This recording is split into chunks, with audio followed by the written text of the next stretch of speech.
On this week's episode of the Scenic View podcast, we discuss some very heavy topics, including mental health. May is Mental Health Awareness Month, and we would like to remind you that if you or someone you know is struggling, there are resources for you to reach out to. Break the stigma and talk about mental health. Thank you. Hello, and welcome to this week's edition of the Scenic View podcast. I'm your host, Jonathan Owens, Communications Director here at Scenic, along with Artis Watkins, our Executive Director, Government Relations Director, Suzanne Beasley, and podcast producer, Sam Klein. Welcome, everyone, to the podcast. Thank you, John.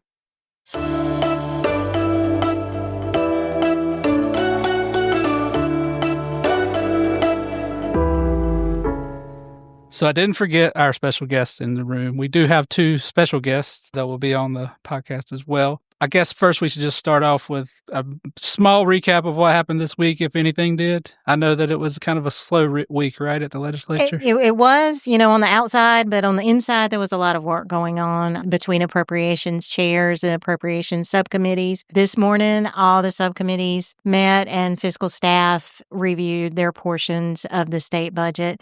It didn't have any information in the money report that they shared this morning about pay raises or retiree money. It did have a fair amount of information about job cuts, though, so okay. Concerns there. We expect the budget on Monday. Oh, okay. So, yeah, I'm seeing a lot of tweets flying around right now about the House budget, so it must be getting close, right? Yeah. Almost there, y'all. Okay. Well, with that being said, we have our, I guess we'd call them quarterly meetings of our Board of Governors this week. And so we get folks from all over the state that converge on our office to do the work of Scenic. We really appreciate all the hours they put in. Two of those members are with us right now. We have Wendell Powell, the first Vice President of Scenic. Applause.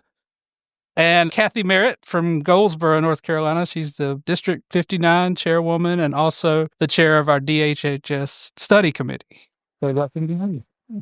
Applause for that. Oh, okay. Yeah. I can't hear the applause. If we are not family now, we're going to be family after this podcast in this room. Yeah, we're all stacked in here like sardines. We already talked about sardines like 2 episodes ago, right? For your Pinned oysters. It's very gross, y'all. So we did get Artis a puffin this week in honor of her favorite bird from last week's episode. It's a little stuffed puffin. It's about 6 inches tall, and it's the cutest thing I've ever seen. And it's the Audubon Society, apparently. And we didn't know when we ordered it that it makes a sound. So tell us what this... Get this, y'all. I'm going to try to put it up to the mic. I hope it'll carry over. This is apparently what a puffin sounds like. Now, if you missed last week... Okay. Thank you, Puffin. This is our podcast, Puffin, moving forward. But if you missed the episode last week, I'm enamored with puffins. I really want to see one. I had no idea, though, that was their sound. Yeah, so maybe not order... so that's your educational piece of the podcast. Maybe not order things from China. I love this thing. It's probably made in Taiwan. We're going to look right now. Does the brand donate to protecting wildlife? Oh, gosh.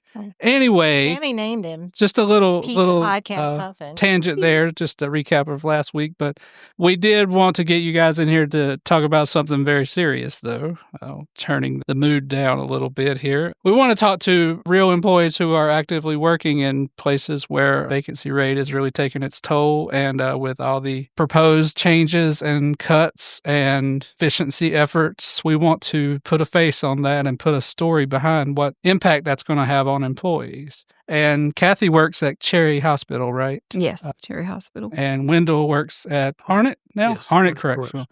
So prisons and DHHS facilities are right at the top of that list of job cut areas. And we've spoken to the secretaries of both of those agencies, Secretary Dismukes and Secretary Songbai, have agreed to come on the podcast. Happy to do it and very friendly and all that. So we'll have them on.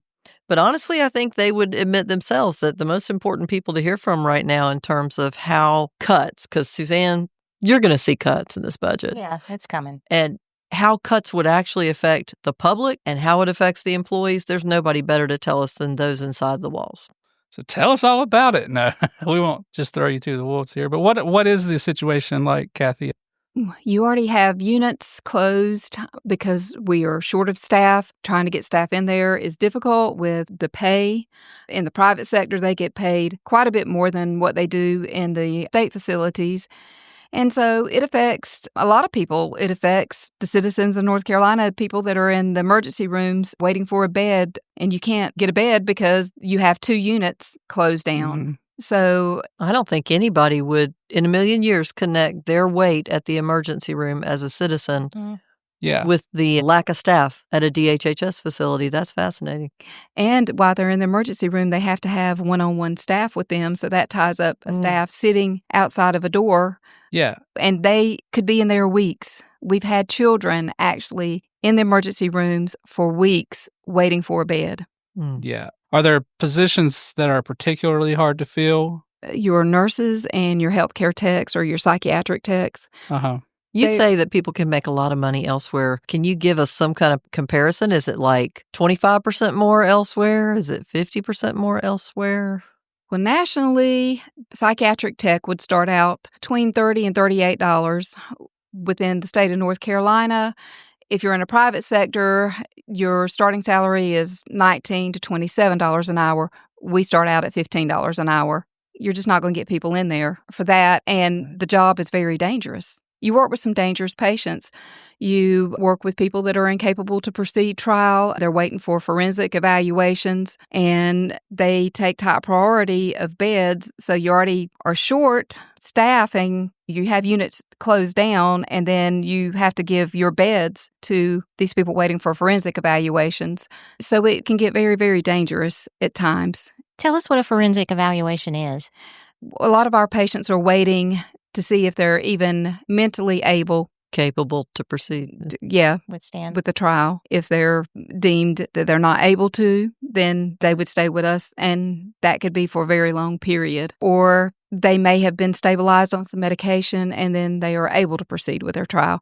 But there's currently a lawsuit now from the inmates. It's a federal lawsuit that was filed in April for long waits to try to get in to have an evaluation. We've had patients wait in the detention centers a year, 2 years, just to get a bed to have an evaluation. And if they had gone to trial, served their time, a lot of those would already be out. So, Kathy, you just laid out why it's hard to fill those positions, right? Pay, benefits, long hours, and the dangers of the job. What do you say to a legislator who may think, well, these jobs have been vacant for 2 years, let's just cut them because they obviously aren't needed? Well, actually, yes, they're vacant, but they are being filled by temp or agency staff. So if you eliminated all the vacant positions, well, then you're causing a further crisis because those are people that are filling those positions that are getting paid a much higher rate than what your state employees are getting paid. Well, it sounds like you're saying they're vacant because we don't pay anywhere near what the competition does. And then them being vacant doesn't mean we can do without them. We end up hiring temps. So we're not saving any money by these things being vacant. And I know Suzanne and I have run into at the legislature, there's people who think that, okay, with the money from vacant jobs, agencies are probably buying furniture and doing all kinds of stuff. And in some cases, who knows, they may be. But the bottom line is people are having to pick up the work, do the work. They're having to work multiple shifts. So you're paying tons of overtime because people are having to stay over. They're working 16, 17-hour days, coming back in, doing it the next day. They're tired. It affects their family life. We were talking earlier. You said there's been a lot of turmoil in that line of work, period, because of the things you just described. It can be a very difficult thing mental health-wise. It is. You have PTSD, staff burnout rate. We've had quite a few suicides over the past couple years. Here in state government? Yes, in state government. In the facility that I'm in, we've had 4 over the last 2 years that have committed suicide. Goodness. It's very stressful. It's a very stressful environment. You have a lot of health issues, divorce rate. It just affects everything. So everything Kathy's saying, Wendell, makes me think of the work you've been doing on behalf of Scenic with a national organization called One Voice that represents correctional personnel and law enforcement. Yes. And y'all put out a report called I Am Not Okay, talking about the mental health challenges that working in a correctional setting brings. And that sounds kind of similar. Yeah, it does. The PTSD, the stress, the burnout. I mean, we're facing the same thing that Kathy's facing in DHHS. The only sad thing is we don't have temps. The Right. work, when you cut positions, the work is still the work. You have your captains doing officer work. They're on the floor. We're feeding, we're bringing in trucks, we're doing showers, we're doing everything that the line staff is doing just to make sure that the prison meets its expectations. We got to meet those state and federal guidelines. We got to make sure the offenders get what they're supposed to have, the proper medical time, the proper yard time, the proper, or they're filed grievances or lawsuits. So it's tough trying to get this done. If we're losing people and we're not gaining, it becomes even more stressful.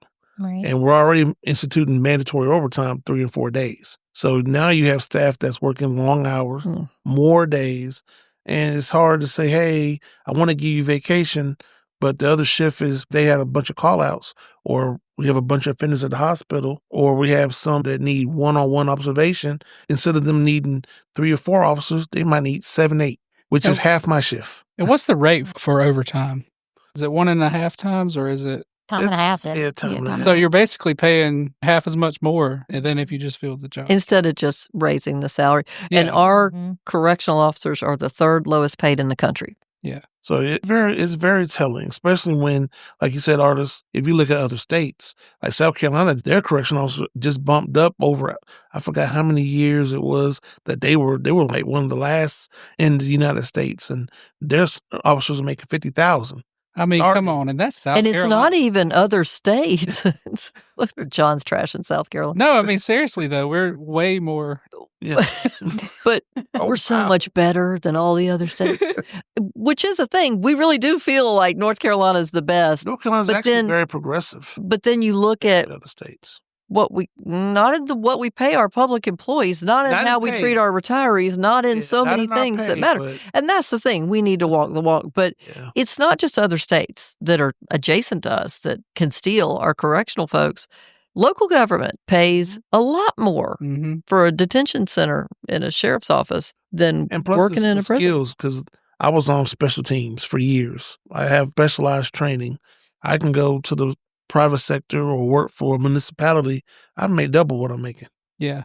Because of my certifications. We've made the point before, too, that those special certifications, that extra training you get, when people leave state government, they take all that with them, and the state has paid to train employees who go elsewhere. My brother worked at a prison and did that. He went to a county jail. Yeah, make a lot more money. Yeah. But, I was just curious. I know the average life expectancy for a correctional officer. I mean, that was shocking. It's basically 58. Yeah, I was going to say it's less than 60. Or 3 years after retirement. Most correctional officers die. My God. Either 3 years or... Because of how incredibly stressful and the physical and mental toll that takes. Kathy just mentioned suicides in HHS. I know that y'all deal with that too. We don't see it. We've had them. I think I've seen more alcohol abuse, drugs. Usually those are the bigger things for corrections because they're just trying to combat the burnout. Self-medicating. And then, like I said, your home life, your divorce. You see a lot of breakups. I've seen a lot of staff get divorced. Yeah, it's terrible for the family, for folks to be in that level of stressful of a position. And then on top of that, give them all these vacancies to deal with. You never know when you go into work if you're coming home. And I wanted to, because I think most people would understand the dangers of working in a prison, particularly a prison that may be one of those 60% understaffed prisons. So I think that makes sense to the regular person, but I don't think people pick up on that it's dangerous like that in a DHHS facility too. I know, Kathy, we were talking just a little bit before we started the podcast about people getting hurt. Tragically hurt. We've had multiple staff, some of my good friends that have lifelong disabilities, can't even ride 2 hours down the road because of back issues, or they've had reconstructive surgery because they've had bones in their face broken, or they've lost limb, fingers on their hand, or you're under the constant stress of, like the prisons, the patients ganging together and taking over that unit, and you're understaffed. It's a very dangerous situation. And both of y'all are responsible not only for yourselves coming out okay at the end of the day, but for the folks in your facility being okay, the folks you're responsible for. As an OIC, I'm in charge of the prison. Everything that happens on the prison, I answer for. I have to approve. If anything moves, leaves, comes in, I have to okay it. And it's hard to, manage your staff when they have needs or things arise or things that we didn't plan for happen. Now we have to figure out, either I got to call people in at 2:00 in the morning or I got to, how do we get this done? Plus we have to feed the offenders, make sure they're getting ready for work, make sure they're getting ready for medical trips. We're transferring. We got to go through our safety precautions and go through that whole process. So there's a lot going on with very few people.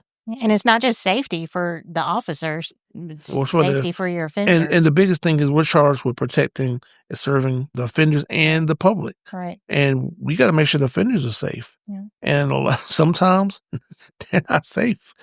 And in Department of Health and Human Services, we're there, most of us, it takes a special type of person to work in that type of environment, and you really care quite a bit. You care a lot about your patients, and, you want to do the best by them that you can, and you have this one over here that is having an issue that wants to talk to you, but, you're so understaffed, you just can't tend to the needs like you should.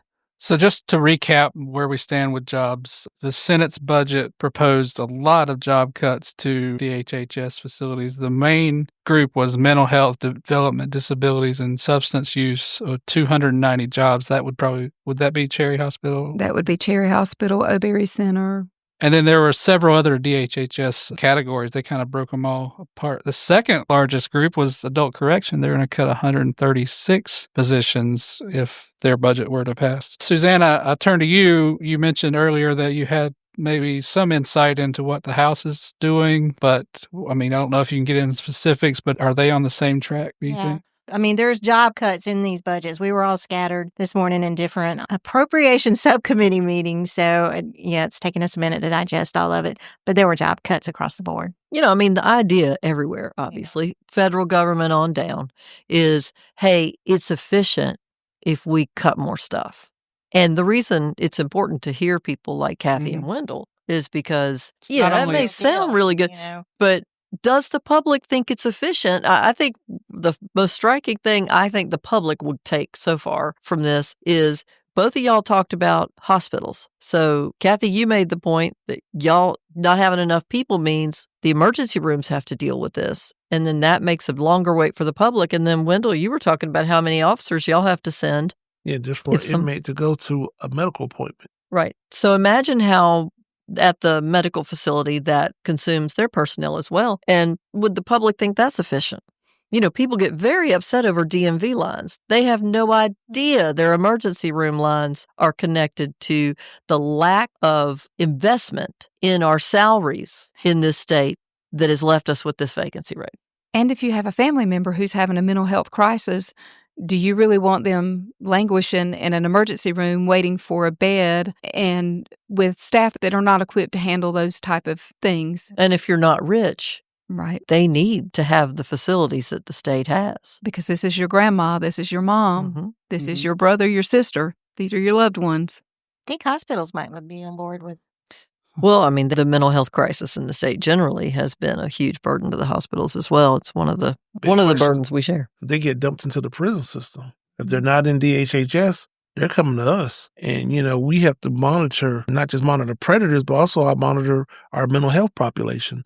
I know which ones take meds. We monitor. We even call down there, hey, we're doing the med line. I didn't see this person. And we know they will have an episode, or we may have to fight with that person because their cognitive abilities, and they might start slipping or have hearing voices. So those things are something that we're very cognizant of, making sure that our mental health offenders get their meds. Well, they end up there because they're not getting the help they need on the outside. And that leads to crimes that some of them would not have committed if they had gotten the mental health. And I know Senator Bergen tried to make a big point in last year's budget of addressing a growing mental health crisis in this country and in this state. And we have not, as a country or state, over decades addressed it appropriately. So now you've got an expenditure it would require that is so exorbitant, it's not doable all at once.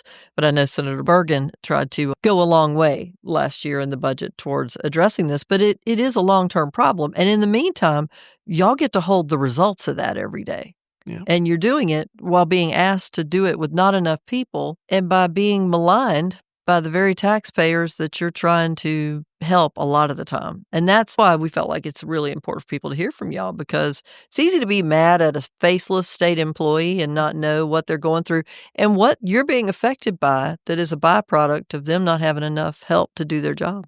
You wish we didn't have to have prisons at all, right? You wish you didn't have to have mental institutions at all, right? But that's not reality. No. We don't live in the land of sunshines and rainbows, right? Mhm. And the reality is, if you want a safe society, a safe neighborhood, you have to pay for it, right?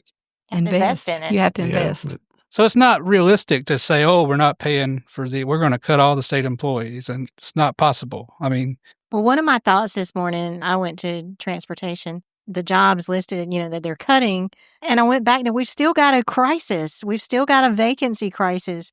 And you're cutting positions that need to be filled. You're going the opposite direction. These positions need to be filled for state government to run efficiently and provide the critical public services that taxpayers are paying for. yeah, it's just weird. Like, gotten to kind of argue, and you were on this as well, Suzanne, on Facebook with a guy who was like, the private sector can do anything the public sector can do. Yeah. Well, obviously not. Like. Well, now that is my question, though, John, because when Kathy was talking about what you can make per hour in the private sector, I think a politician might hear that and say, okay, well, then we need them to go make more money. We'll just privatize everything.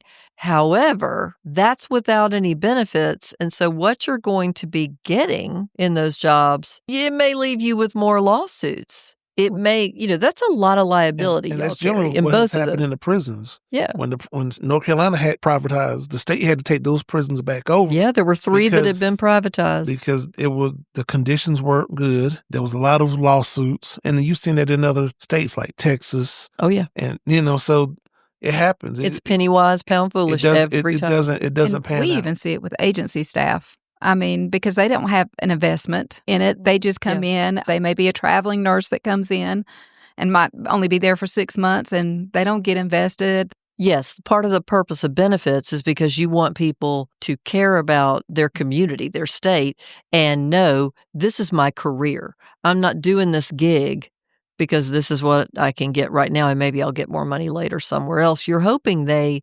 commit that time and the training, because Kathy, you were talking about how it's a turnstile. Y'all train people and then they leave. And I know, Wendell, y'all experience the same thing, and it costs the state a fortune.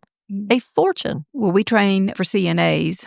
And so people will come in, go through the class, get their certification, step out and realize what they're going to have to deal with. And they're like, nope. And they leave and they're taking that other places. So we have spent 2 months paying you, training you, and paying for that training. And then you leave and Good use money that somewhere after else. bad. And I know, Wendell, y'all go through that. Oh, yeah. A lot of staff will come just so they can get law enforcement experience in certain things, and then they'll go to the sheriff's department, police department. And it costs a lot to train a correctional officer. I want to say it's over $30,000. Yeah, Is that per officer when they're fully trained, uniforms, everything. And how many stay more than a year? I would say probably 60% of them are gone. So within- think about that. We're paying tens of thousands of dollars per person that doesn't even stay more than a year. And like you said, we were talking about this with some people who work in prisons the other night. They hear that second or third gate clink behind them on that first day on the job, and some of them are like, no, I'm out. Because it's so serious that hearing that noise makes it clear. Well, and plus we have a lot of younger officers now. You and could be 18. They have no life experience. And I have a 19-year-old. Right. And it's different when you go into a prison and you have an emergency and you actually see someone stabbed in front of you, or there's a fire and you've never dealt with people screaming, there's alarms, it's a lot going on. And now you're going, what am I doing? And there's offenders running around and you're like, am I safe? And so now they're rethinking everything that when they came in. So it can be a culture shock. And it's so strange listening to y'all, because sometimes, Kathy, it sounds like some folks you're working with should probably be where Wendell is, and some folks Wendell's working with should probably be where you are. And that's got to be tough. If you're HHS and you're not expecting, It's very tough. to kind of be a correctional officer. Yeah. And be paid $15 an hour to do it Yeah. Goodness. with no protections other than crisis intervention training, which is a hands-off training. Which I don't understand how they make it. Yeah, how do you hands off if somebody's attacking you? You use a team approach, but your whole purpose is to de-escalate the situation. Sometimes it works, but sometimes it doesn't, because before you even get there, it's escalated way past. Well, in a team approach, when your team is 23%, 30% vacant, I guess you throw your team at them. you don't have a team. You have part of the team. You get hurt. And that's what happens. You get hurt. And I don't want to make it sound like the job is just fighting all the time. There are so many rewarding aspects of the job because you're really helping people and you're helping them get through a mental health crisis, but it's dangerous. Yeah. See, y'all, state employees are real people, and I think I have met some of the most dedicated people. Because they care. We at the end of the day, we care about our job. We care about the work we're doing, and we care about the people. We might not always agree with their different views or their perspectives, but at the end of the day, we know we're there to make sure that they're safe. They go back to their loved ones, and we want to make it back to our loved ones. So it's a mutual symbiotic relationship. We're trying to work with them so they work with us so we can all get them either out of prison or get them where they need to be. I think that's one of the things that shocks people when they do visit a prison is that a lot of people think from television that there's some sort of innately adversarial relationship between personnel in the prison and offenders, and it's not like that at all. And for the same reason you just said, I've always had officers tell me, if I respect them, they're much more likely to respect me, and we're all going to be okay at the end of the day. We all want to be breathing at the end of this day. Oh, yeah. Inmates want to be just as safe as staff. So, and I've seen offenders protect staff in situations and defend staff. And it's the same. So at the end of the day, they have brothers, sisters, mothers. Most of them don't want no one to get hurt. They just want to do their time. But you just never know what it's going to be in the next 10 minutes. It could be fine. It could be, and then it might be just an issue. You just don't know what can happen. So question for y'all, Artis and Suzanne, and it goes back to what I just said about the Senate's budget. If these two places are among the most dangerous and scary, and they have the largest vacancy rates, why is the Senate going after those maybe more so than other? Is it just because they have so many vacancies? The sheer size. I think, and I don't know. I mean, obviously the Senate didn't pull me into a room to decide this budget. Well, they should have. They should, I mean, obviously. We've always thought that we would be very helpful at that. However, my guess is they're looking at number of positions overall in agencies and saying, they could probably take a haircut of X number of jobs. I'm sure they have logic behind the numbers they're putting on paper. What we don't believe they have enough of is testimony from folks who work inside these places, helping them understand so that these are not spreadsheets. These are people. And I think the agency heads, again, they're very open and they're willing to come on the podcast and we'll talk to them. But they can only do so much to explain on behalf of their agency why they need the positions. They'll tell you they're not walking the halls the way y'all are. Agency heads, I can't tell you how people are doing specific jobs within scenic. I'm not walking in their shoes, so I'm not going to presume I could tell somebody everything about the jobs at scenic. And an agency head is no different. These are huge agencies. So you need to hear from the people. And I especially don't understand how you could ever think you're going to do cuts in the name of efficiency without talking to people, because I will guarantee you again that the idea that, oh my goodness, the burden we're putting on the healthcare system and the burden we're putting on citizens waiting for actual emergency healthcare is affected by HHS and the prisons. No one would ever put those two together. Don't worry about it, Artis. AI is going to take care of it. AI. It'll decide everything. It's fine. I think if the public knew how many offenders are in emergency rooms or at hospitals daily, you're talking huge numbers. And what are we paying for that? It's astronomical. We'll send 2 or 3 offenders. They'll spend 3-4 days a piece in the hospital. My goodness. And then they'll come back and nothing. Yeah, I had a family member with an episode recently, and I think there's like a 72-hour limit. You have to stay in the hospital, right? Yes. Before you. So, Well, if there's one thing y'all could leave everybody with as a thought about as lawmakers are moving ahead with these budgets and what they're going to do, and as whoever decides what efficiency cuts there's going to be, whether it's the House plan for that or the Senate's plan for the auditor to do that, what one thought would you leave them with that you want them to really think about from somebody who has actually done the work? Do you want somebody to go home from work? Do you want to look after the people that are looking after your citizens, your constituents, the people that voted you in? Do you want the staff that work with those people to go home, or do you want them to be in a grave someplace? Because it's that serious. And do you want those same people to get the services that they need? Or do you want them out on the streets, right, doing this? Or do you want to see them on the Endangered news folks, with yeah. a gun Hurting your in a other school or, in a public place, in a Walmart, because they can't. They've screamed and screamed and screamed trying to get help, and there's just no services because everything's been cut so much. Is that what you want? That's the thing. Like, that's what I kind of was getting to. Like, if you don't pay for it this way, you're going to pay for it. Oh, you Either pay way, for it, No, yeah. either way. Yeah. And I guess I'm along the same lines as Kathy. The main thing is, do you want more lawsuits? Do you want more injuries? Do you want more property damage and damage to your officers? Because they're paying for officers who are injured, mental breakdowns. So these things are real. The burnout is real. You have staff that work all the time that some of them I just can't do it. They're shaking. You could see it. They're stressed. And, you're like, well, I still need 2 more people to work the weekend. Yeah, you're like, I hear you, but. Yeah. Yeah. Well, my Yeah, child which has is awful. suicidal, and I want to go on vacation, and I need to help my mom move, or and they have real world problems. They have family with dementia. There's things that they need. Life keeps lifing. Yeah, life is lifing, but the prison, we're 24/7. It's got to run. I need people here. I got to get this guy transported. I got to get this taken care of. And at the end of the day, I can't say we can't do it. And during Hurricane Helene, there was a lot of talk about Hurricane Helene and getting relief. These hospitals, the correctional facilities, the staff had lost their homes. They had lost their loved ones, and they were going to work. Mm-hmm. They had to. So they're working not knowing if they've got anything to go home to. So when we talk about the expense of Hurricane Helene, we think about the staff, the state employees that lost everything. And they moved folks out of prisons. They moved folks out of HHS facilities, all in the midst of that. They showed up for those They people. showed up. Yeah. Thank y'all so much for everything you do every day for the state. And thank you for what you do for Scenic. Oh, yeah. The fact that y'all make the time. I know, Wendell, how long has it been since you've slept at this point? It's been a while. Yesterday, probably around noon.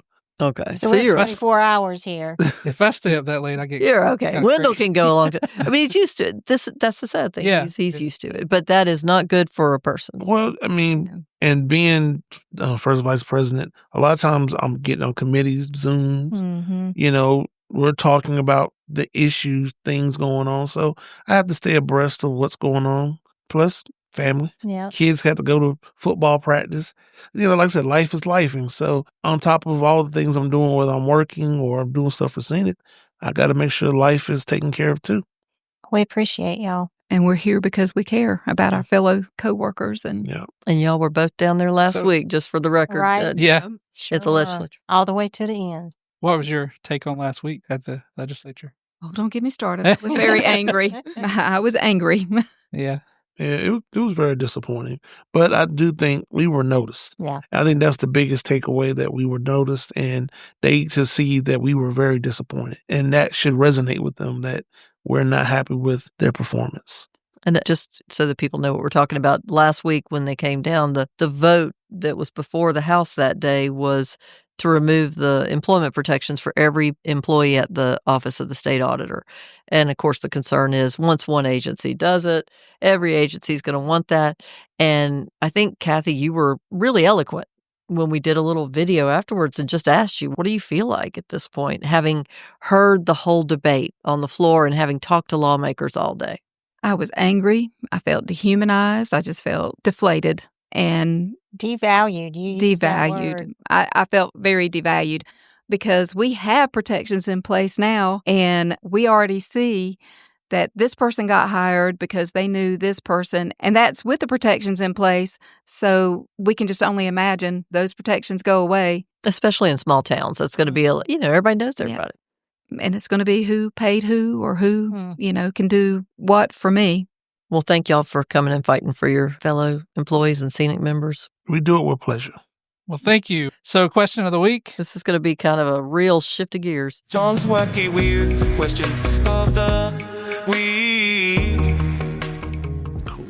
So this week's is going to be kind of not an opinion question or anything. I see here that Colin Campbell has reported that the House is putting its proposed list of state symbols into their budget bill.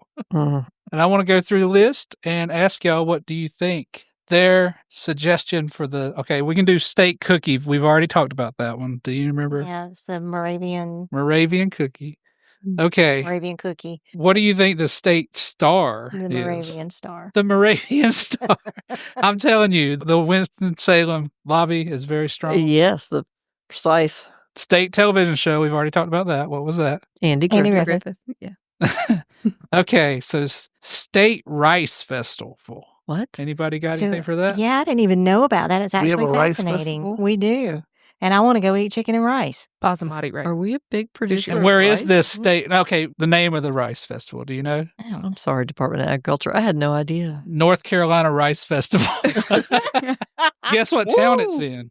Is it in Riceville. Raleigh? It's in the community of Winnebago. Oh, Winnebago. yeah. It's Winnebago, right? Okay, what about the state's saltwater reptile? Anybody? Alligator, I would imagine. No. We have alligators? Yeah, we got Crocodile. down- Our saltwater reptile wouldn't be an alligator? No, that's crazy, huh? No, it's the what?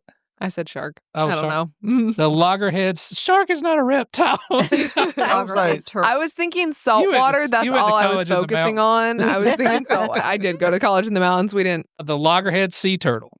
okay. That's pretty cool, though, I I guess. can roll with that. I like sea turtles. Let's see. State Veterans History Museum is the Veterans History Museum in Transylvania County, apparently.